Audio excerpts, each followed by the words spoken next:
What's up, Devontae? What's up, my Jiu Jitsu? Welcome freaking back and welcome back, bro. Yes, Like, it's been a minute, man. It has been a minute, I was out of the country. Before I get too far, shout out, happy birthday to my boy Jimmy. Oh, yes. Today. Oh, wait, no. It was actually two days ago. It was 2 days ago. I didn't go from filming. So I'm going to say it was the 8th. Today's the 10th. We're going to celebrate my man's retirement and birthday tonight. So shout out Coach Jimmy. Happy birthday. I'm sure he's going to see this later, but low-key, I'm a little scared. I know how they get down, bro, and I don't know how prepared I am.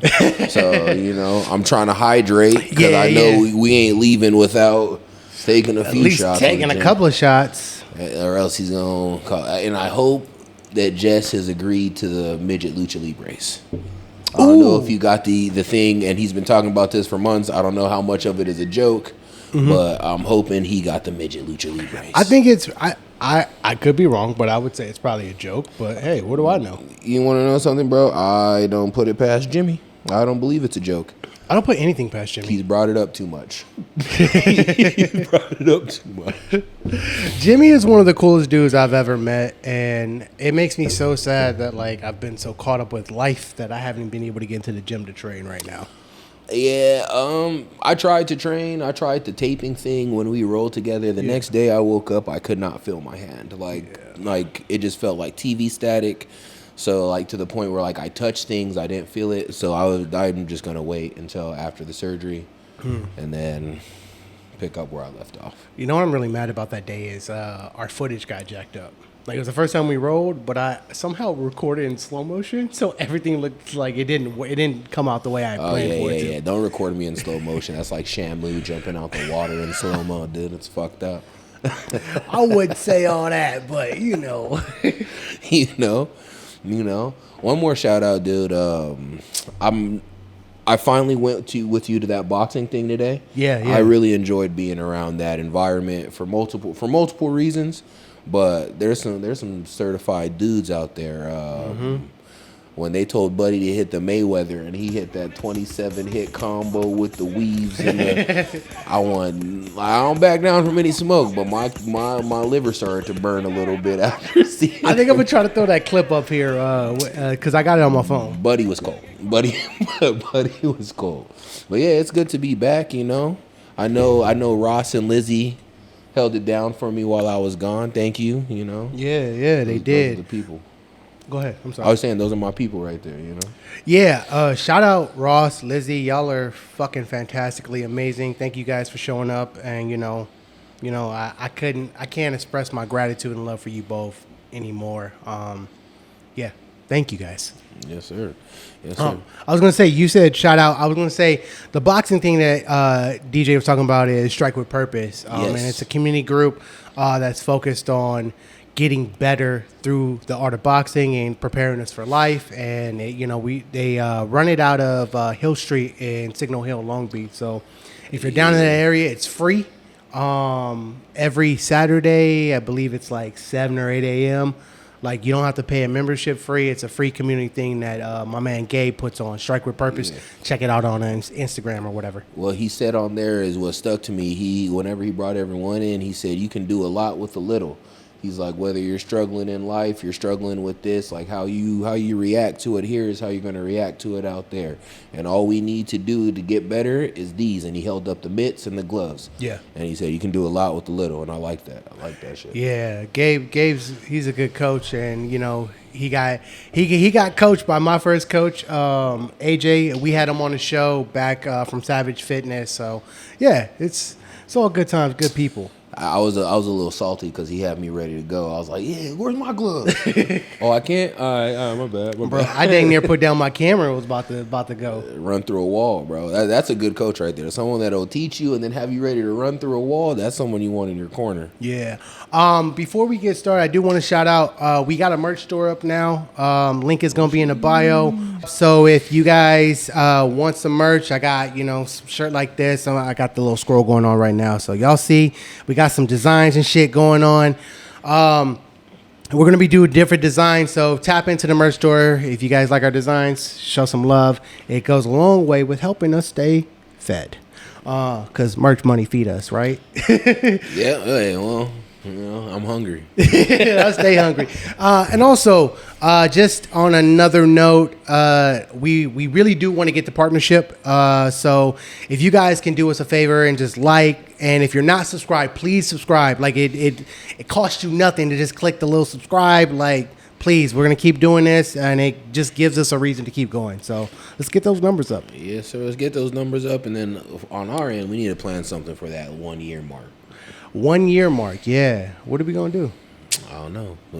You have to like, comment, and subscribe. Tell us what we should do for the 1 year episode. What would y'all like to see my jiu-jitsu do? Do y'all want us to do like a open roll thing and then like have a conversation afterwards? I could talk with my coaches and see if they'll let us do it at the gym. Like anyone you want to see back on the show. Yeah. I mean, if y'all in the area and y'all want to like roll and like whatever the case is, let us know. Yeah, I'll record. All right, now let's dive in. Tell me about Japan, because we haven't even talked about it. Like, oh yeah, it was cool, man. I got to, Disneyland isn't built to the same scale as America. Okay, and they have like height limits for like if you're over this height, you can't get on. Like you're just too long for the ride.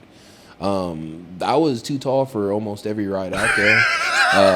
But it was still a good time. My lady had fun. I still think Disneyland's overrated.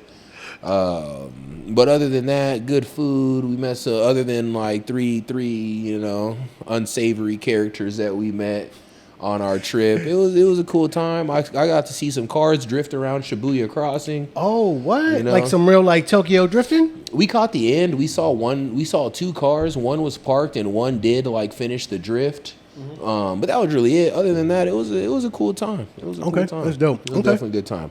What was your favorite thing about Japan? Damn, there's so many. This one's gonna be cliche. The 7-Elevens, gas. Man, the gas. No, they legit. They legit. Gas. So I came back and went to the 7-Eleven to get drinks, and I was like, ugh, what is this? What is this processed bullshit you're trying to feed me on the rail? Yeah, nah. Yeah, they got like, I remember when I was there, it felt like they had like fresh cooked food put in there. Yeah, that's exactly what it was, bro. They had these like chicken sandwiches in there. Yeah. And not like 7-Eleven hot dogs on a rotisserie thing, fresh food. We're talking like real fresh, no GMO type stuff. Yeah, and then if they're not done, so we walked in at like 3 a.m. from just being out, and they were they had told us like, you gotta wait, we're throwing away the old stuff. Okay. Yeah. Oh yeah. Yeah. Japan was cool. I just don't fit there. My head almost hit every building. I had to duck under the subway signs. But other than that, it was a fun trip. I definitely go back, but my girl's like, let's live there. No. You wouldn't live there. Why not? I don't fit in anything. They paying brothers to, so they say. I don't know. I'm joking. I did the math, dude. 90,000 yen is like $800 nowadays, because they just had a really big market crash recently. They did, but I think it affects our money negatively too, if I'm not mistaken. Their crash? Yeah, I would imagine. I know people who do that trading. They lost a lot of money. My homie Sam was telling me about it. They lost a lot of money because they were trading, like they transfer their money into yen, and then as soon as however it works, as soon as the price spiked for the transfer rate, they transfer it back, and that's how they were making their money. And some people lost some bread off of what happened. Okay. But but just for comfortability, I would not stay in Japan. I would not live there. I'm torn, because I think I could live there. I felt like it was a very simpler way of life. I felt like I loved the subway system. It was very, even not being able to read a lick of Japanese, I felt like I could get around very easily. It was very simple. Well, everything has Japanese and then English. And then now they're even expanding. I've seen some that had Japanese, English, Spanish. Really? Mm-hmm. Wow, okay. I mean, Japan's always been ahead of their time, in my opinion, especially with the bidets. If you don't have a bidet, get one. Clean your butthole right. Don't be just smearing around with poop. Look, bro, I agree. I 100% agree. So when COVID happened, everybody was like tripping about toilet paper. I bought a bidet. And then, yeah, I wasn't even worried about toilet paper. Dude, that was the craziest shit in the world to me because I got into like a little scuffle over toilet paper because someone tried to snatch it out of my hands. Really? Like what? It wasn't nothing crazy, but I got it and someone like tried to like debo me for it. And I just kind of pushed that nigga and left. I was like, buddy, if anyone's wiping their ass today, it's me. Was he a big dude? Was he a little dude? He wasn't like a small guy, but he was that he didn't train. He didn't train.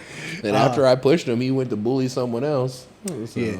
Did you get a chance while you were out in Japan to see any gyms, any jiu-jitsu gyms, even just to go check it out or anything like that? So I didn't even do it. And the funny thing is, the thing that pissed me off the most, so you come outside of my hotel, right to the left of my hotel was like a family mart. It's kind of like a 7-Eleven type thing. You turn that corner, there's a jiu-jitsu and judo school right there. But like I said, with my hand just going numb, that happened right before I left. So I didn't take anything. I didn't do anything. I did stop by and like kind of look into the class, but I didn't stay. Okay. Well, sheesh. You know, right now I'm purely a spectator, and it hurts me. Man, it hurts me too. It hurts me on the inside. Look, we are a lack of a lot of content because you're not No. I definitely understand. It's just like, you know, you're hurt, and I don't want to overload everyone with just me. So it's like they love you, bro. Overload them. If they didn't like you, they wouldn't watch. I'm gonna start doing my triangles and I'm gonna start documenting like me trying to learn a move and just put it out there, some shit. Okay, you know, something like that. Or even adjusting a move to compensate for your knees. That is true. Yeah. I do a lot of that.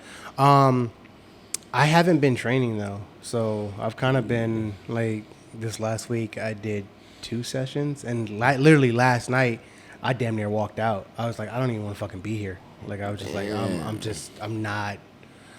There's a lot going on right now, and it's like I'm done. I'm cool. It's funny because with me, whenever there's a lot going on in life, I kind of like. It's funny because whenever I am able to train and there's a lot going on in life, I get the same way. I'm like, I don't even want to be here right now, but I know if I make it through the class, I'll feel better. But lately, I've had a different perspective on it, just because I can't. I can, but I can't. You know what I mean? Yeah. And now it's all I want to do. And like, there's stuff going on in life. There's everything going on in life. But the one thing that I want to do to get back to it, like get back to centering myself, is to train.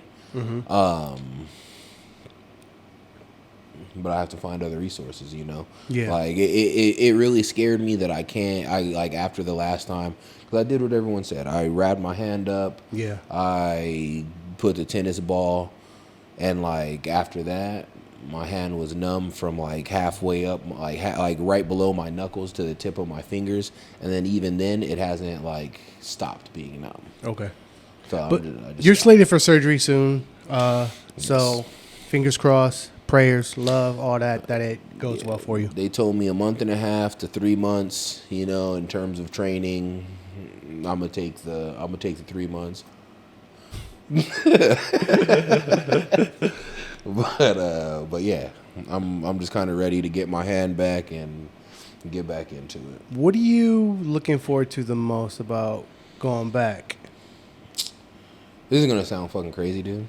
But, like, just the exhaustion of going through a Muay Thai class or going through a Jiu Jitsu class, and even to a certain degree, just, like, the burning of the energy, for lack of a better term. Okay. Like, the ability to just, like, show up and be proud of yourself. Like, damn, that class was hard, but I got through it.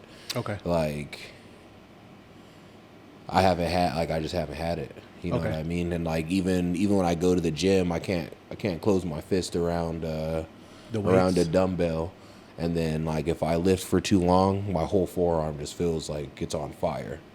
So I can't, like, I'm really stuck on the bike and the treadmill. Yes. You ain't excited about warm-ups? You want to go back and do some warm-up drills? I've never been the purple belt to skip warm-ups, but I'm not gonna lie, I'm not excited to come back from warm-ups. I'm excited to just feel the satisfaction of training again. Just like like they say, you need a physical victory every day, a mental victory, and a spiritual victory every day, and that was my physical victory every day. Okay. You know, and then like to not have it has been frustrating. I've never heard that before. Can you say that again? Well, actually, I just seen it on a post, but it just makes sense to me. Your best days are the days you have a mental victory, a spiritual victory, and a physical victory, and that's just kind of how you have a complete day. And I seen it. I don't know if I seen it on like social media or if I seen it while I was in Japan. I might have seen it while I was in Japan. Okay. But yeah. Oh, speaking of social media, we're talking about it. Yo, we are on TikTok now, so the tickety. I'm gonna jump in and tell you guys tap in on that. Definitely tap in on TikTok. But you know, you're talking about those mental victories, and I'm just thinking back about like last night, right? And just like, even like I just felt like maybe that's what it was for yesterday. It's like I didn't feel like I had a physical, mental, or I can't even remember what the fuck you just said. I gotta write this down now. Physical, mental, and spiritual. And spiritual, yeah. I just feel like on all three levels, I was just struggling yesterday. And you know, shout out to T, shout out to Coach Al. You know, T, I was like, yeah, I'm out of here. T was like, hey, bro, don't leave. You want to be a coach? He was like, you want to coach? Sit here and watch and learn. I was like, shout out, motherfucker, T, you man. right. And the funny thing is, if you would have tried to leave, you would have been in for the fight of your life. You would have double legged you. Oh man. So yeah, no, shout out to him for talking me into staying. And you know, I didn't want to stay at all, but I think I didn't feel better after class. I still felt like the same kind of like whatever. Yeah, and the thing is, bro, consistently hitting those three things, because I can say now I'm in a better place than I was in June, because in June I was just pouting. I was just sad. I was just upset, and I was mad. And like, essentially my hand's gotten worse, but I feel better in the fact that I understood to get myself out of the hole, I had to have those three victories in some way, shape, or form. I'm going to be real with you. I don't get no victories from work because the money I make for this company is not mine. I don't give a fuck. Yeah. So I started getting back into Legos. I have like a 3,000 or 4,000 piece Lego set I brought back with me. Oh shit! I didn't even know you like Legos like that. Love building sculptures, Lego, shit like that. Okay. That's my mental victory. You know what I mean? That's my mental stimulant. Physical, I've been trying to ride the bike for 10 to 15 miles. Okay. The stationary bike, so it's not really 10 to 15. But it's still something to get me sweating, something to like make me physically feel good. And spiritual, I'm still like jumping around and trying to find mine. I did go to church with my lady a few weeks ago. I got to clap on that one. That was pretty cool. That was pretty dope. I might go tomorrow. She don't know yet. This comes out Monday, so we'll see. But what inspired the church trip? Out of curiosity. She just asked me to go, and I didn't have no qualms. And the thing is like, as much as I should go on my own, if she doesn't ask me to go, I won't. I'm gonna be like, it's Sunday, I work tomorrow. Yeah, I'm gonna play video games. But the thing is, that day that I went, I did feel more fulfilled. I did feel happier and so like lately I've been trying to achieve those three victories, and it's still pretty new, but that's kind of my route right now. I really do like that, and now that you say that, is I'm hoping they'll do it tomorrow. My lady, her dad sent me a text message and was like, my church is having a jiu-jitsu thing on Sunday.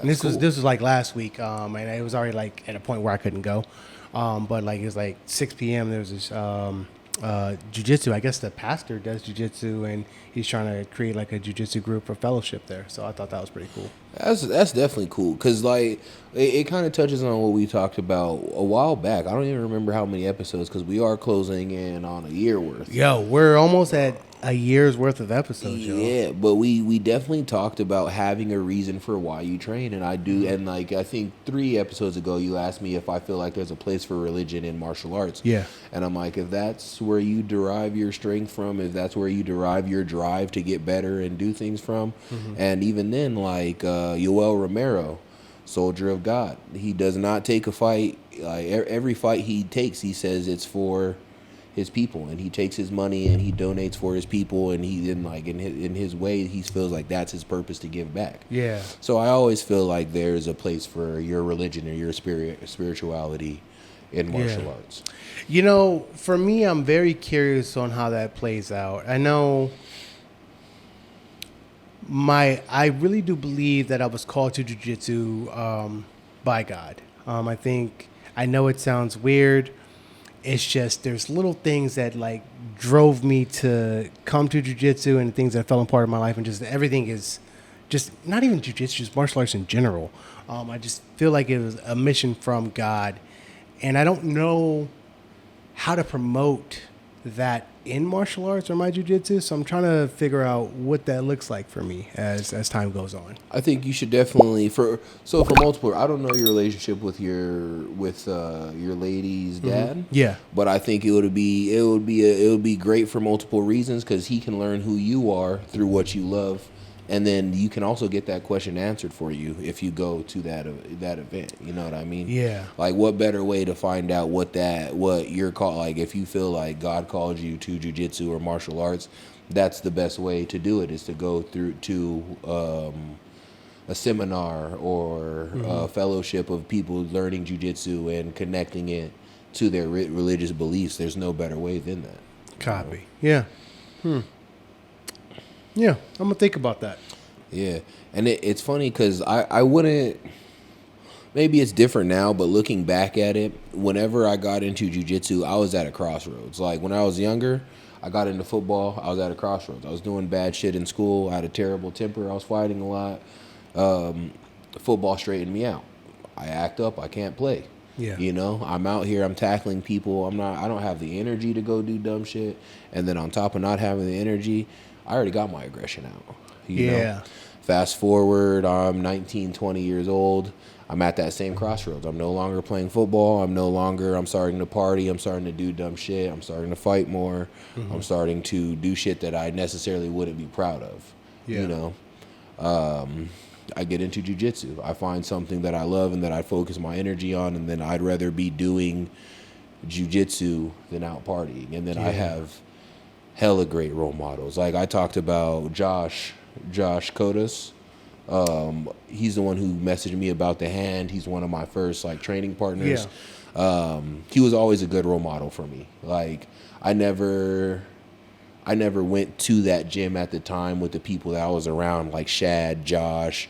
I'm forgetting so many names, but I haven't seen them in years, but I remember their faces. Yeah. But they always had good advice for me. They always steered me away from the wrong path. So it very much could be that's how God intervened in my life. Yeah. So it's just a matter of taking the signs or taking the path that he's showing you, I guess. So you said that jiu-jitsu got you to stop doing it. Like, was it really jiu-jitsu, or was it like just like more so maturing and growing up? Because like, I feel like you can go ahead and answer if you need to. No. You know, finish your question. I just feel like with me is like it's more of like I've always known what's for me and what's not for me, and I'll dabble in some things that are not for me just to make sure it's not for me. But I've always known for myself that I was never a party boy. I was never a club guy. I was never doing this because I deep down wanted to do this. I was only doing it because I knew it was the only way that I could socially get out there, meet people, and more importantly, meet women. You know what I mean? Yeah, so what I will say is there's definitely a side of me that likes to party, man. There's always been that side. Yeah. And it's just a matter of who I surrounded myself with. My friends that like to party, I'm pretty sure they still party. I don't really talk to them much anymore. They thought my jiu-jitsu was weird. Like the stuff I do with jiu-jitsu, they thought it was weird. Like, they were from the outside looking in. They thought it was gay. It looks gay. Sometimes I feel really gay. You know, but I just chose. So it could be maturing and it could be jiu-jitsu, but I've always preferred to be in an athletic background than a partying background. Okay.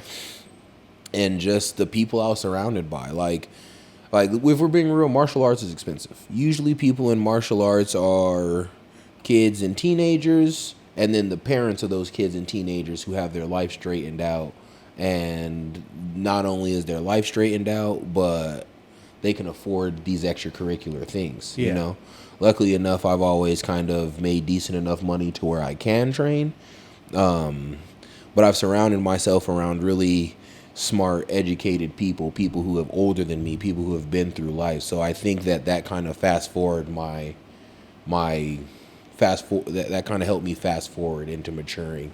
Okay. A little bit. Not to say that I'm done maturing, you know, because no one's ever done. Never. But I think a lot of these role models and people that I had that I looked up to in jiu-jitsu also passed me knowledge in life that I can move forward. Okay. No, that's really cool, man. Yeah, I hope that I can be that for somebody one day. Like, and I think that's part of the reason why, like, as I'm on this journey right now, I keep saying, it's like, how can I be better? How can I be kinder? How do I, like, be the best version of myself? Like, let's just take God and religion out of it. Is like, because I feel like people get caught up in, like, this scenario of, like, at the end of the day, no matter what you believe happens after this life is technically what happens. You know what I mean? Yeah. Like, whatever you believe, it's gonna happen. Like, you're not gonna be here in whatever fashion that is. You're gonna be in some new fashion. And I'm of the mindset to believe that energy does not dissipate, that it's repurposed. And so therefore I can get aligned with whether it's, so I grew up Jehovah's Witness. A lot of people say that a cult, and I would say all religion is a cult. So, you know, at the end of the day, because you have a organization and a body telling you what you can and can't do and setting these rules and parameters. If you step outside of that, then you're quote unquote punished. So I'm of the mindset that the purpose of life is to become the best version of yourself. Yeah. Go ahead. I won't disagree with that because I 100% agree. And like people told me when I left the country, I was going to learn so much. And I was like, in my head, I was like, yeah, you're stupid. Like I'm going to go and have a good time in another place, but it's going to be like traveling from California to Tennessee or something like that. Yeah. Like it's not a big deal. But being completely immersed in another country's like ideals and just culture. Bro, Americans are so rude. We're such a rude people. How and so? like I'm not even gonna say like Americans excluding me. No, me too. I am such a rude person. Just because everyone out there was so kind. Everyone out there bowed to you. Everyone, like, I know I butchered their language when I tried, but they smiled at me and they still were like, and they'd help me through it. Whereas in America, you'd probably get made fun of. Yeah. You know, and if not to your face, behind your back. So I don't know, just refreshing to be around so many people that were that kind and that caring about their, not just the people, but their surroundings, their culture, their cities, their, like, it's crazy how green the city is. Yes. In Tokyo. Whenever I think of like green here, it's like dying, like it's dead green, but like that shit was green. Well, I mean, that's just because of where we're at, right? Because like you go back to like Texas, so to say, it gets really green with the rain. It's just like we live in a desert here in California. Yeah, true. But like they also like we just don't take care of our cities. Yes. We don't take care of our people, and we don't take care of. How many homeless people did you see out there? We thought we saw one the first night, but motherfucker was just drunk and passed out there and woke up and went to work. That's the craziest shit too, by the way. They just get fucked up on the street. Yes, they do. And then wake up and go to work. Wow. Wow. I read brother. somewhere that like if you're not getting drunk with your boss in Japan, like it's a sign of disrespect. It's not so like it's either a sign of disrespect or it's a sign of like to go out and drink with your boss and coworkers is a sign of loyalty to the company. Yes, that's what I heard. And I was like, that's crazy because the thing is like I have 2 coworkers I like. And the rest of y'all can kick rocks if I'm being for real, but that's me reverting back to being a mean American. Yeah. Like in Japan, I'm assuming they don't like all their coworkers, but they would never know and they would never treat them that way. And if they did, they just won't talk to them no more. Okay. You know? Yeah. That's weird for me because I can never see myself wanting to, me drinking is like, well, I've been having a couple of drinks at night lately, but that's a whole nother thing. And by a couple of drinks, I mean literally a couple, like 2 shots. You know what I mean? Like not like we over here chugging anything. But I don't really drink unless it's a very special occasion. Like if there's not a reason to celebrate, if it's not a reason to break bread with somebody, if it's in like a new group of people or something, I don't see the point of drinking because there's just too many negative downsides after it. Yeah. I usually just drink on vacation. As soon as the day before we left, I was like, I'm already done, dude. I'm done. And I haven't drank since we've been back, really. You're not going to start again? No, I've never really liked drinking like that. I've always been on the other end of the spectrum. What you think about sake? I'm sure you had some. Sake was cool. Sake was cool. I don't have no qualms about it. Personally, me, 3 things. I feel like I'm too big to ever get drunk to where I'm like walking wobbly. Don't like that. I don't really like how it makes my head feel in terms of like headaches and like I feel like I'm speaking coherently if I'm drunk, but if you're too drunk, you may feel like you're speaking coherently, but you're not. Yeah. And it's just never really been my thing. It's never been my thing. You know, the one thing I did realize that because I've been having these 2 drinks and I don't drink, is that I get very like, especially if I'm at home, I get sloppy with no regard. If I'm out in public, there's very much no, I can't be that drunk sloppy person in public. I got nope. So I'm kind of more rigid, so I don't even get to have fun. But when I'm at home, like I'm stomping, I'm slapping stuff. Like I just want to make noise. I don't know what it is. Whenever I did drink, I'm a menace on like with video games. If I start drinking, I become a menace. I get weirdly good, and then I sober up, and I was like, I was killing it yesterday. What the fuck is this? Oh man, you know what? We're at like 30 minutes in. We ain't talked no martial arts. That's funny. We've dabbled a little bit. Yeah, so let's switch gears and get into some martial arts topics because I imagine that's why you folks came. Unless y'all want to hear us ramble about our fun lives. Or not so fun lives because we don't do shit. I'm an open book. You can talk to me and I'll tell you about how 90% of the time I sit in my room and do nothing. Yeah. So since you're not training right now, how do you think you can progress your martial arts? So Jimmy has told me to come in and watch. He's told me to come in and watch, and I know that's the thing. But I also, I know myself, and I know it just makes me sad. It just makes me like annoyed that I can't, and it just puts me back in that space where I'm feeling bad for myself.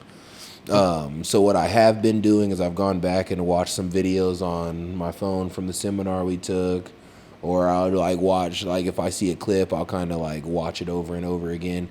And then another thing I've been doing is as I've come across like little things online, people's game who I have a little better understanding of in jiu-jitsu, I'll send them shit that I think will work for them. Okay. Or just something like that. Or like create game plans in my head to beat my brother. Yeah. Yeah, I'm going to get a game plan for you too. Archie, what's up? No, I feel like since we had a conversation, I could talk a little shit to you now. Yeah, so like just stuff like that. I still like game plan in my head, but to be in the gym atmosphere and have to explain 50,000 times why I'm sitting out, I just don't. It just bothers me for whatever reason, and I've just been kind of mainly doing my watching online. I'm gonna ask a question. Do you think that maybe this is a chance for you to look at your ego and humble it and be around there without wanting to train? Because I could be wrong, but I feel like when I think about wanting to get back in, it's like, I know I can do that. So I feel like it's ego driven. It's like, I want to do that. But like, maybe now is the time for you to just focus on coaching, studying to become a better coach? So in a way, that's kind of what I'm doing by watching online and sending people. But I just know how I am. Like whenever I want to train, it's not because I feel like I'm better than anyone or anything like that. I just feel fucking left out. Like I feel like the kid who didn't get picked. Yeah. I feel like like I'm just there having to wait, and I get pouty, and then I go home and it's not it's not good for my relationships. Not good for like time spent with me and my lady because I dwell on like shit that's out of my control. But as of right now, as I'm waiting and going through workers' comp and waiting for my surgery and things like that, it's out of my control to a certain degree. Like I can be on top of it, but I can't change the surgeon schedule. I can't change the facility schedule. Yeah. So I'm at the mercy of what's around me and then how long it takes me to heal. So I just I've kind of watched from a distance. Okay. Just to make sure. And then like even then like now I see it as like now this is time I can spend with my lady. This is time I can focus on other things like we've talked about. I don't really want to talk about it on here just because. You don't want to tell people about your OnlyFans? You don't. DJ's got an OnlyFans. It's all about feet. It's all feet. Yeah, black lavender, size 15 and up. That's the head tag, you know, because I do wear size 15 shoes. So if you're looking for some, so you know he got nasty, a big. If you're looking for some large, nasty martial arts / football feet, hit my OnlyFans. Just so everyone knows, we are fucking joking. He does not have a feet OnlyFans. You know, it's funny. Rico already looked it up by the time he said we were joking. Like, he's like, damn it. Yo, fuck, man. I love Rico. I look. There's so many people I love that I've met on this journey, and that's another reason why I just believe like God's put me here. You know what I mean? And you were talking about feeling left out and picked last. Yeah. And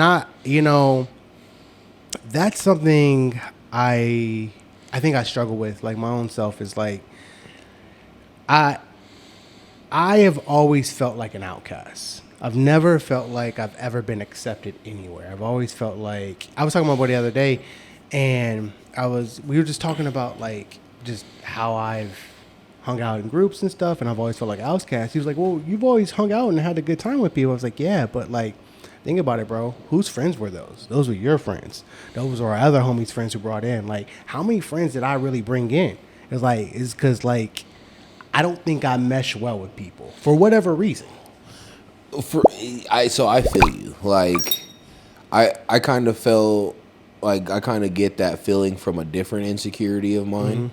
But when it comes to friends, I've always felt like quality is better than quantity, man. Yes. Because if you bring a lot of people around you, you run into a lot of fucking problems, especially if they're not the right people. And that's another reason I have so much love for martial arts, because 90% of the time the bad people get weeded out. The people who are there with the wrong intentions, or the people who are there that just want to learn to hurt someone, they get weeded out really quick because they can't take that learning curve. They can't take, like, this hasn't happened, but someone who goes into Misfits, for example, right? If they go into Misfits and their goal is to be a bully, and they get fucked up by George, excuse my language, and they get beat, they just get destroyed by George, because it's going to happen, bro. Yeah. George is a cold dude on the mat. They're not going to stay. They're not going to stay, especially because George is like us. He's very friendly. He's very nice. He's very, I'm not a killer, but don't push me. Yeah. How many bullies are going to be able to take that ego hit? Not a lot. Yeah, you're right. Especially because bullies usually take kindness for weakness, and George isn't weak, but George is very kind. Very kind. And they're going to get shit misconstrued, so they weed themselves out. Yeah. And that's why I've always like had a love for martial arts. You know. Yeah. Because you're just surrounded by good people. That is true. And I think that's what keeps me in it too. Like I said it already. Rico is one of the fucking most kindest. He was telling me the other day, he was like, how you doing? I was like, man, I'm alive. He's like, bro, if it's ever going to change, hit me up. I don't care what time. I don't care what. Hit me up. And I'm like, I promise I'm not there, right? But like, it's nice to hear someone like be willing to go out of their way for that. And like, he's one of the most kindest people ever. So, update. Last time we talked about Rico, I had not rolled with Rico. I have rolled with Rico. And let me tell you right now, even if my hand was fine, I was about to get beat the fuck up. But at the same time, it was so great rolling with Rico, because it was a lesson without him having to talk. Yes. You know what I mean? Like, I understood what he was doing. I understood the differences that he was doing that other people don't do. And then even then, I know afterwards he was very concerned with, how'd your hand? What's going on? How are you feeling? I could tell like certain points you like let up because it wasn't working for you. And that's what I mean, man. That sense of community that comes within everything. It comes from so many people. Like, I'm not even a Forge, like I'll always like tell people like, yo, Forge is one of the places to go. Like, if people are asking me about gyms, Forge is one I'll bring up. Yeah. But I've only been there 3 times, and every time I go in, everybody in there who recognizes me, hey, what's up? Like, it's a very welcoming atmosphere. Yeah. From Alex to Rico to the students to everybody. Yeah. It's great that, there are gyms out there that have that. You were talking about those ego-fueled gyms. I feel like those bad guys. I feel like there are gyms that do kind of become those bad guy gyms. You know what I mean? They do, but they can't go anywhere, bro. Yeah, but they still exist. So how do we weed those out? The way I see it is just like this. Because, again, before jiu-jitsu, I think, luckily enough, I did other sports before I got into martial arts, so I knew what it was like to lose. I knew not to underestimate someone because they're shorter than me or smaller than me for whatever reason. You don't know someone's skill set. Yeah. But for people who can't differentiate that, I believe they should still have their space because, again, everybody learns to defend themselves. Everyone matures. Everybody gets to a point where hopefully they're an upstanding citizen of society. You know what I mean? But just because he's a dickhead doesn't mean he shouldn't be able to learn martial arts. But what he uses it for, that's what needs to be checked. So those gyms, I more look at the coach than I look at the players. Copy. Because the coach you surround yourself with is another important factor of it. Yes, that is. I've been to plenty of gyms. I've had good coaches. I've had bad coaches. I've had great coaches. In between coaches. I've had McDojo coaches. I've had all walks of life of coaches, and I think the ones where I've felt the most safe and secure have been the coaches that have provided that environment, that have been supportive in that in what you're saying. And then even I'm gonna do something we don't usually do. Even at A side, there was a time where Armin had to tell some people, yo, you got to be out. You got to get out of here. You can't come in here and bully students and you know what I mean? Shout out, remember the Titans, attitude reflects leadership, sir. Yes. And if your leadership's trash, your gym's probably going to have that same trash attitude. Yeah. And, I know which people you're talking about. And, I actually didn't even think Professor Armand would even kick anyone out. And then when I found that, I was like, oh, that's good to know that, there's a standard that he's willing to set and uphold in his gym. I do know that it's important to him that his students are cohesive and that they're that it's a friendly environment. That's the one thing I will always say that. Yeah. He wants to make sure that he has a friendly environment and that it's welcoming to anyone and everyone who comes in. And that's why, the people that are there. Shout out Albert, shout out Lizzie, shout out Trevor, Ray. There's so many great fucking people there. My man Mitch. Right. They just stole the words out of my mouth, man. Moving on to our next thing is UFC 305. I think it's a dud, bro. I'm gonna call it a dud.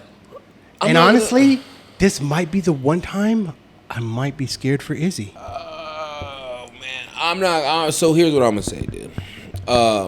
Izzy lost me a long time ago. Izzy lost me because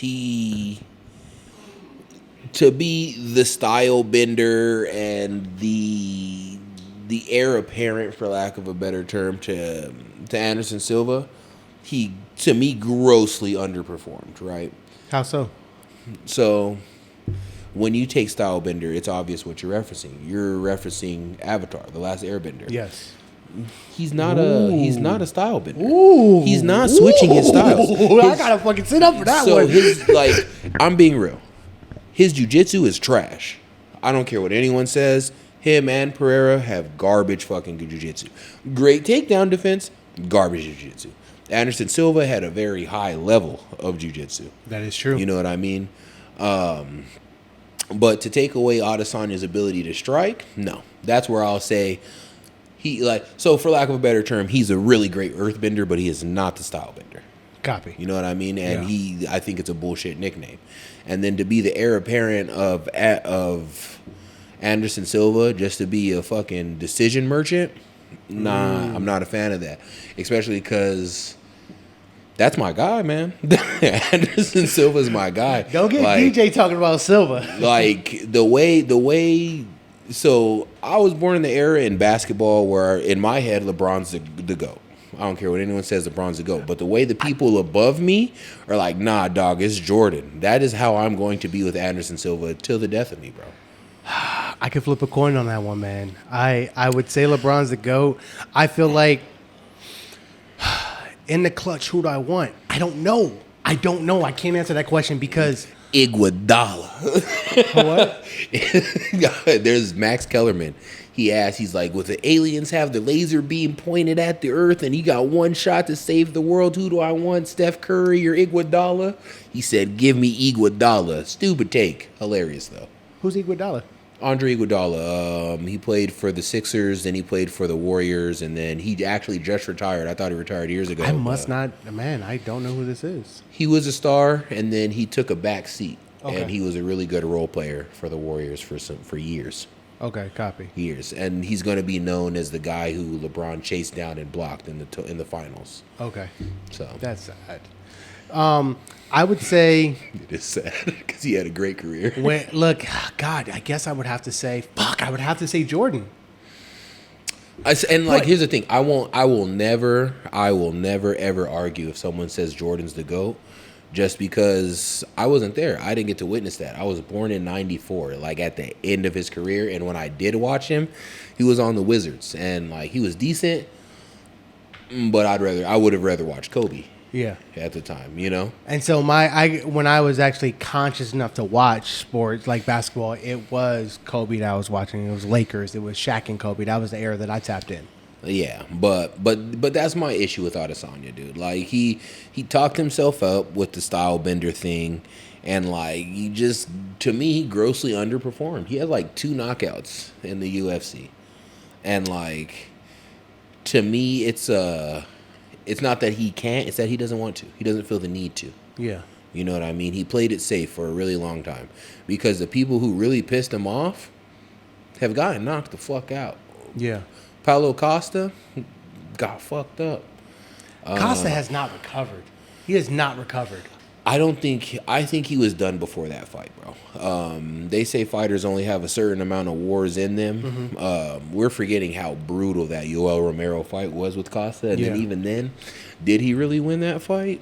That one could have went either way. But I don't think he's ever wanted to mentally get into a war like that ever again. Yeah. And he can say he can, but the tape doesn't lie. After that fight, he's not been the same fighter.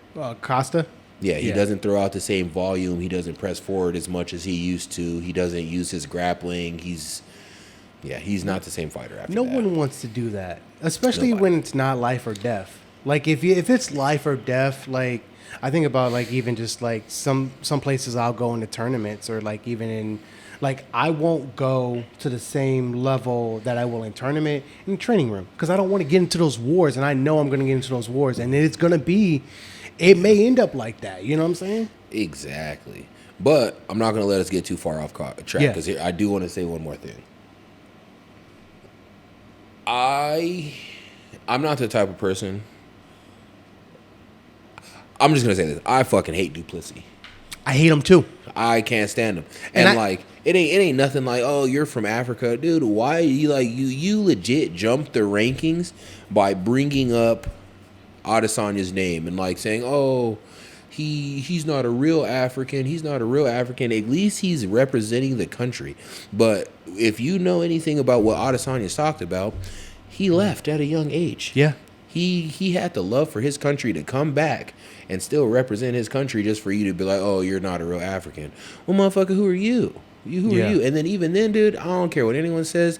The only reason Strickland didn't win that fight is because he ran his mouth before. Yeah. And the UFC was recently bought out, and they weren't going to try and deal with any of that. So he lost by a decision. But in my eyes, Duplessis sucks. Strickland won that fight. And I'm kind of glad you said it in a sense of like, definitely what Duplessis did was he used race to get ahead. Yeah. And he grabbed that low-hanging fruit. And that's a coward's move, in my opinion. It's a bitch move, and he'll probably whoop my ass if he ever sees me, and that's cool. But I still stand on what the fuck I just said. You still a bitch. Exactly. But I do have a feeling that there's no pressure on Adesanya. There's been multiple champions since him.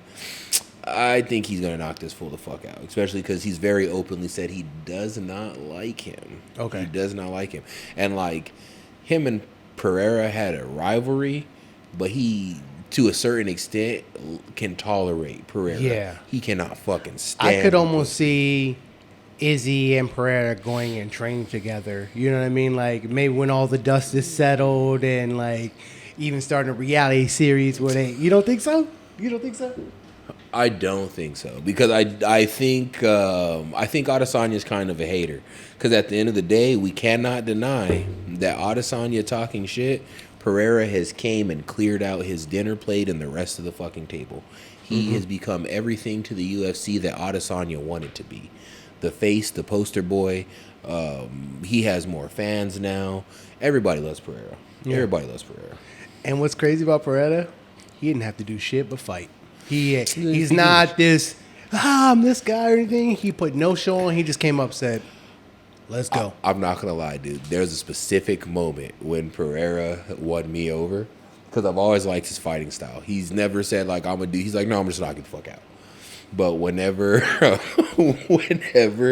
they were watching a video of Adesanya reacting, and he sees the Pikachu up in the corner, like on video, like he sees the Pikachu hanging from the thing in Adesanya's house, and he just got dumb annoyed, like, because he's like, look at this fucking guy watching anime, like look at this fucking guy.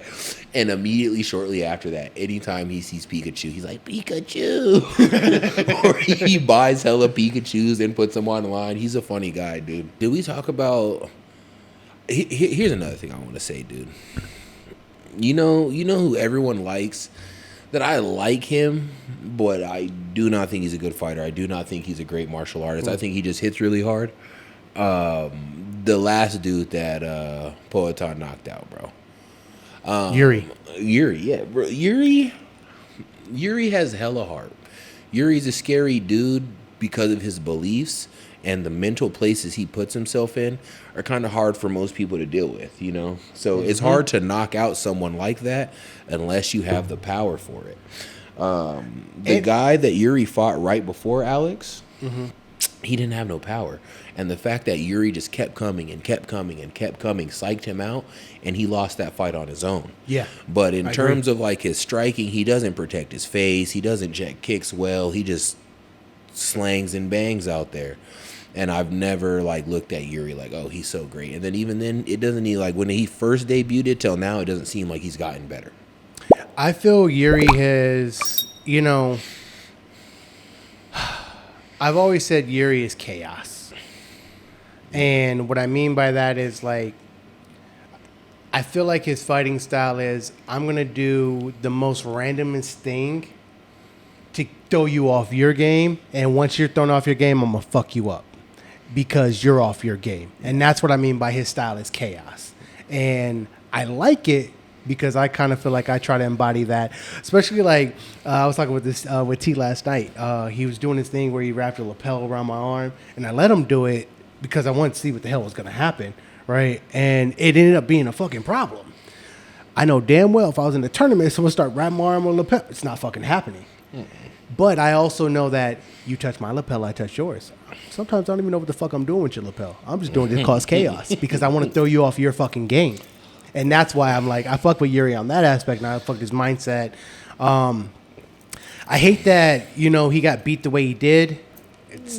I felt like I called it and I knew it was going to happen because there's something about what you're saying, just being able to, that coming forward that Yuri does, and that's his default because people do not know how to deal with that. He just met someone who knows how to deal with it. And well, not only that, I think there's a lot of people in the UFC that knows how to deal with it. Mm-hmm. I think that the dude he fought, I don't even remember his name. He did have some pretty decent, like, Muay Thai striking. Mm-hmm. I just don't think he had enough power to deter Yuri. And, like, the speed at which Yuri was just eating punches and coming forward, it's really fucking psyched him out. It really psyched him out. But the thing is, if Yuri drops 185, I think he's food, bro. I think he's food to Strickland. I think he's food to Adesanya.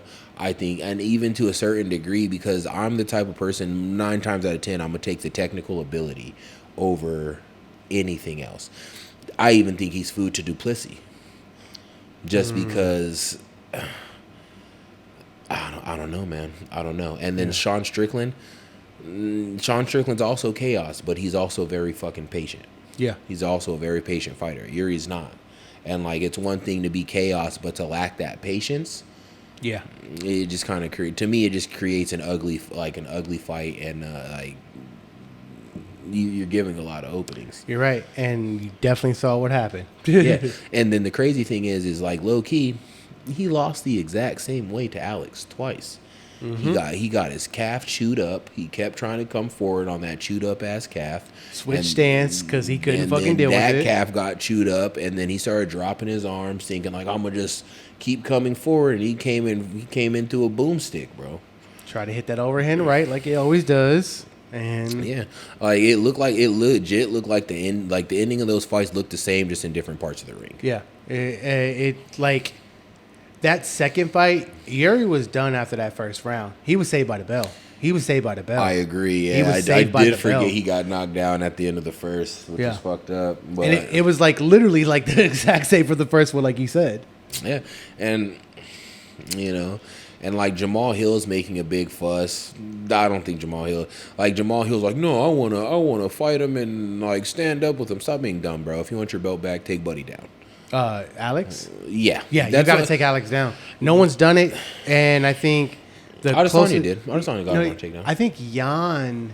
I don't remember that fight. I don't even want to speak on it because I don't remember. I don't remember. I didn't watch the Jan fight. Won't speak on it. I do like Blachowicz though. I do like Jan Blachowicz. Same. Just as a fighter, as a dude, like I like him. But I don't know, dude. I think people need to stop playing Alex's game, for lack of a better term. I agree. You need to get him against the fence or find a way to get him taken down and keep him there and gas him out as much as you can before the next round. 100%. Speaking of gassing out and long decision to whatever type fights you want to talk about, your boy Bilal Muhammad, he's the motherfucking champion, bro. How you feel about that? So here's the thing, dude. I'm hoping Kamar comes in and whoops his fucking ass because him and Kamar have been going back and forth. I'm not gonna lie. I think Usman's done. Usman's kind of old. He has bad knees. I think Usman's done. And like, I'm not gonna say Bilal's a bad fighter. He's just a fighter I don't like to watch.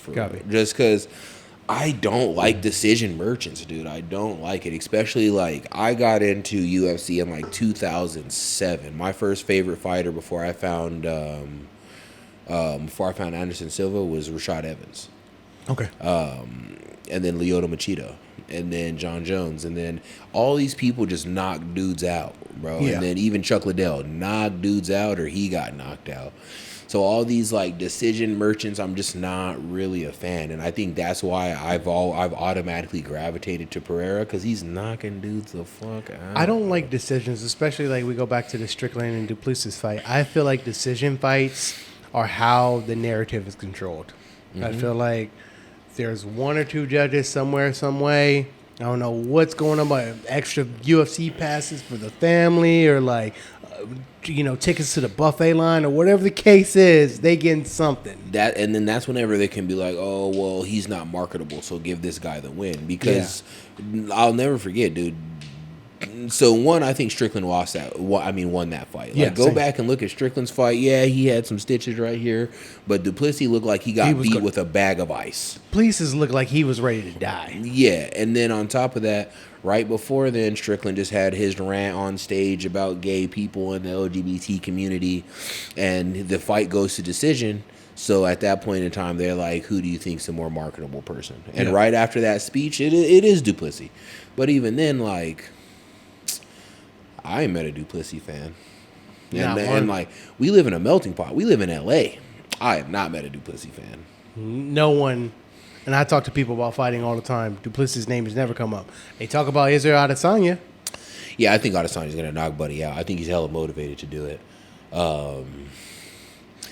And my boy's finally getting a little love. I hope he wins the belt this time. He's a flyweight. Brandon Royval from out of Colorado. Okay. I've been watching him since the first fight I watched him. He fought Brandon Moreno and lost. Okay. But he is such a fucking fun fighter to watch. High level jiu-jitsu black belt, Muay Thai, very high level. He's a boxer. He's a fun fucking fighter to watch, and he's not trying to go to decision. Okay. He's not. And then crazy tough chin. I've seen him take some shots and get back up. I think you told me about him, and there was a fight I watched, and I was like, that's what's up. So Yeah, Brandon Royval's lit. They did announce they're forcing Ilya to fight Max. Max is an underdog in this, and which is he might be right. That might be. It sucks because Max is he's a legend in my eyes. Like, the crazy thing is he's barely older than me, and he's been around for years. Max is 31, 32 maybe, I think. Yeah. And I personally think he's going to win. It's a little biased. I also have never watched Ilya fight other than the Volk one.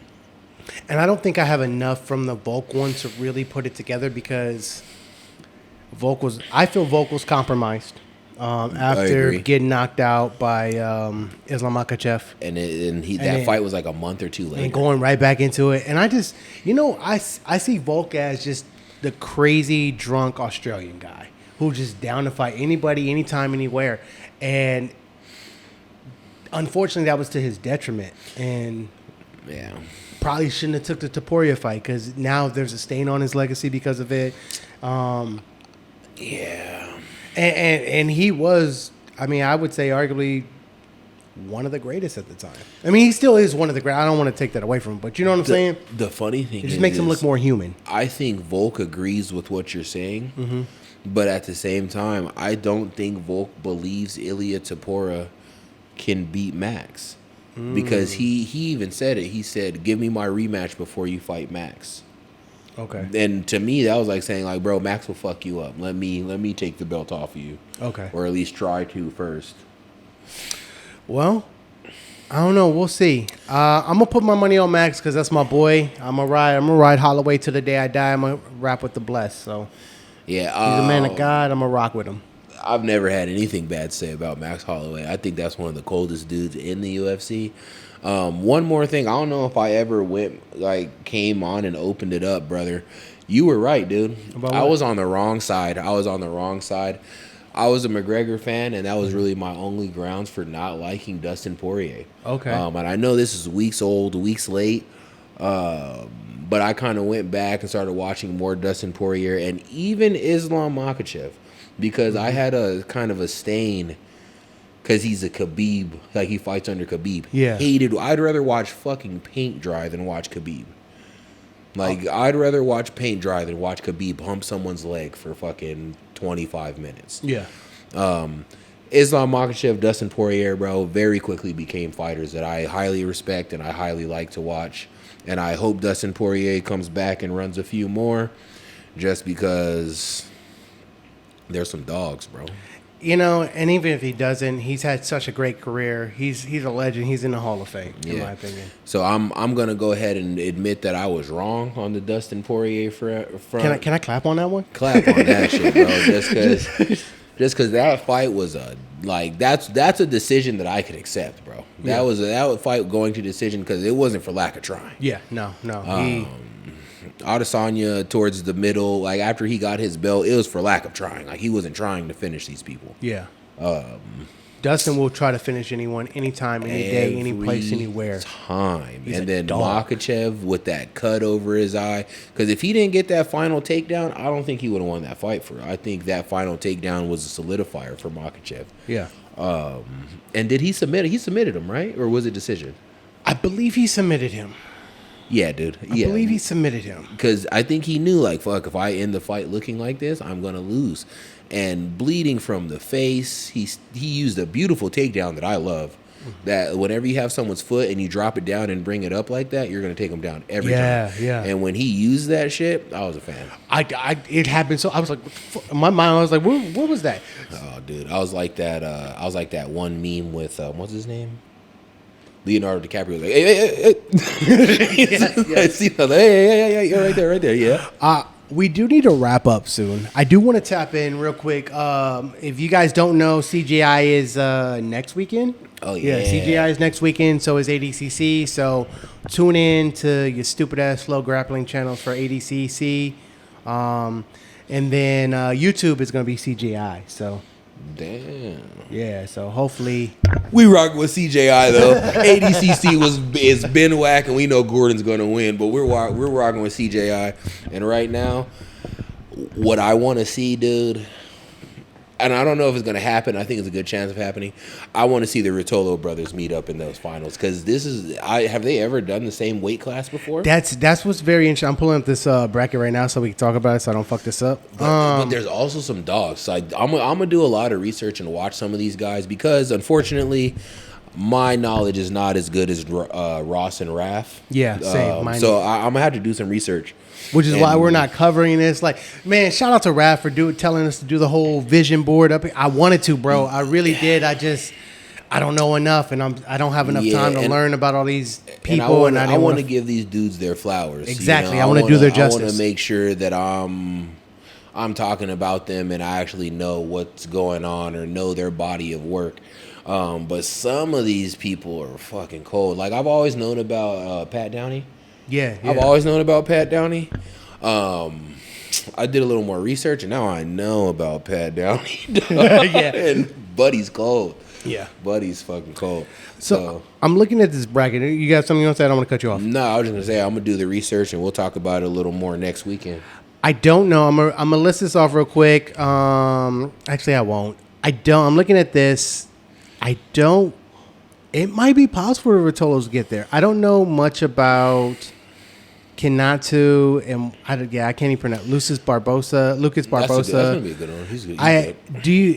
I just think, like, if I'm looking at this for the negative 80 kilograms, I think it's possible based upon what I know. This is why we don't really want to talk about that. The Ruotolos could possibly face each other. I think the biggest hurdles would probably be Cade Ruotolo, Andrew Tackett. If Andrew Tackett gets past Nicky Ryan, which I think is a possibility, then... So I haven't watched Nicky Ryan, bro. Is he like that, or is he just kind of coasting off of the name? Nicky Ryan is cold, in my opinion. I think he's cold. I've never watched him.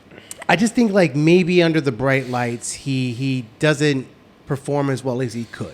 So I think Nicky Ryan, being Gordon Ryan's little brother, I think he stays under the radar, but I think he's colder than people give him credit for.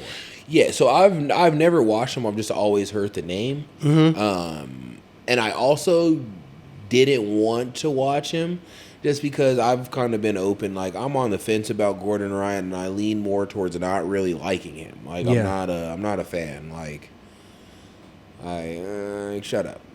Like that's kind of how I've always felt about Gordon Ryan. Yeah. Like, if you feel like you're this bad, jump into the UFC then. Yeah. Like, he doesn't talk shit like he's a grappler. He talks shit like he's a world-class fighter. And that's just kind of how I am. Like, to me, there's a separation between grapplers and fighters. Big facts. Because if you're not, I'll even say it about myself. I'm not striking enough to even say that, like, I'm a real fucking fighter. You know what I mean? Yeah. And besides, dude, you let all those boys and you let everybody in CGI drive your Miata. Yeah, that's I wonder if alcohol was involved. I don't know what was involved, but not my cup, not my style. But going back to this, I think Cade and Ty could see each other in the end. I think Lucas Barbosa might be a problem. Joseph Chin is going to be a problem. Roberto Jimenez is going to be a problem. That'll be Ty's situation, depending upon where they go in the negative 80. Cade's problem is probably going to be Hanato Cantu.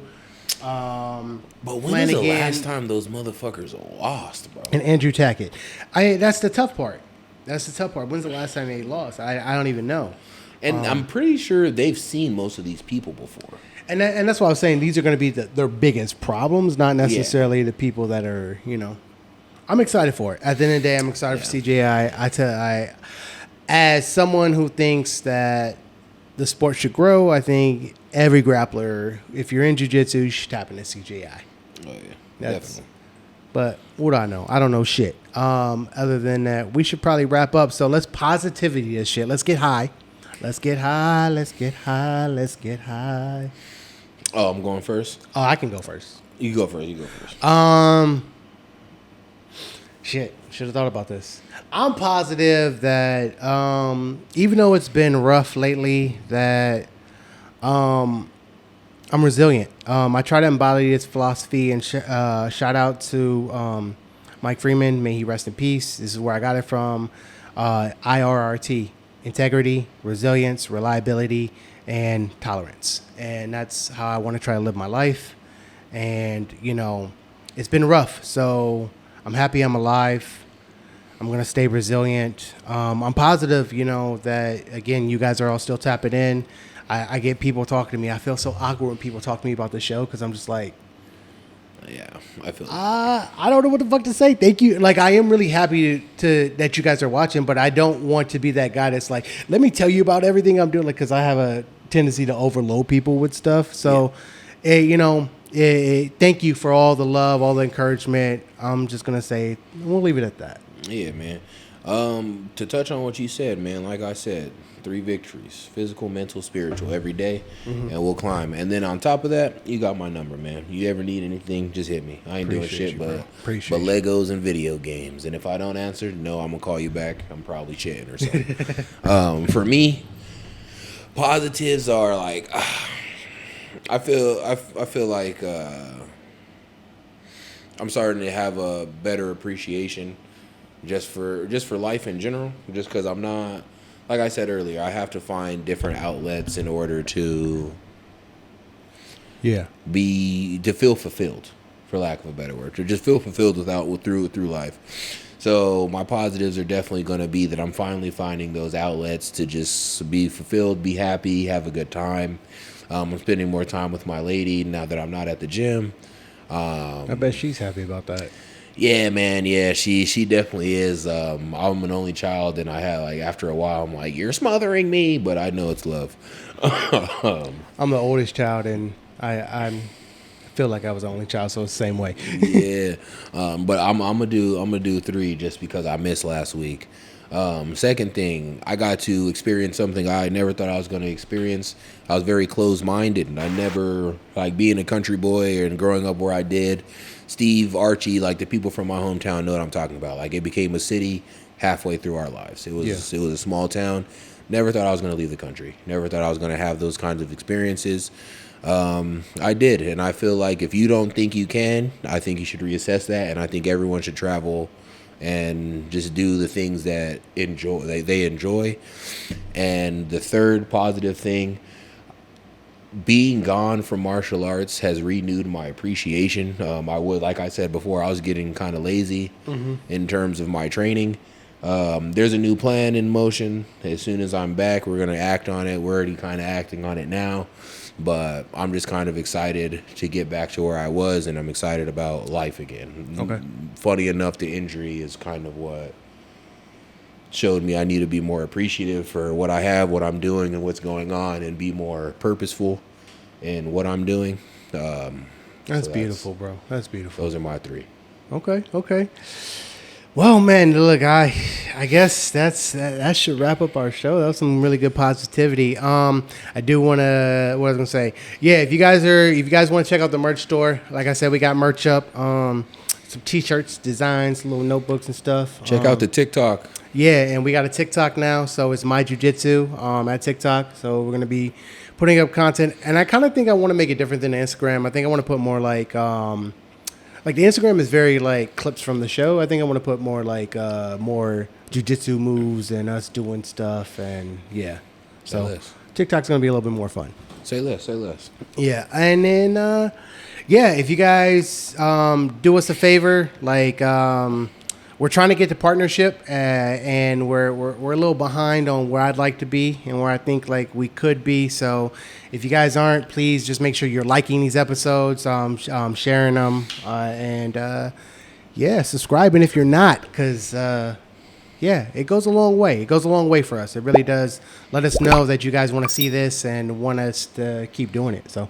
Also, if there's any topics you want us to touch on, anything you want us to, like any questions you may have, again, I'm not a black belt, not a professional, but I'll answer to the best of my abilities based off how I feel in my experiences. And if I don't know, I'll tell you I don't know, but feel free to ask. That, and we may not be black belts, but we do know black belts, and we do know people who have a wealth of knowledge. And if there's a topic that I know is 100% someone's like avenue and field, I'm gonna get them on the show. There's a black belt up in Lake Arrowhead, Joey. He's all about breath work and breathing, and like that is one of the things that I love, and I haven't even put that out there and talked to you guys about that. So, I plan on trying to get the show up there and making that happen. So there's a lot going on. Yes, sir. I'm done. I got anything? I'm done. Okay. I don't got nothing else. Well, with that said, like, comment, subscribe, and if you looking for the smoke, holler at T. Hit up T, J, and Ross. Not me, guys. I said and I if retired. you're a lady, Lizzie, hit up Lizzie too. I no longer compete. I've retired. I'm a hobbyist now. I am a hobbyist.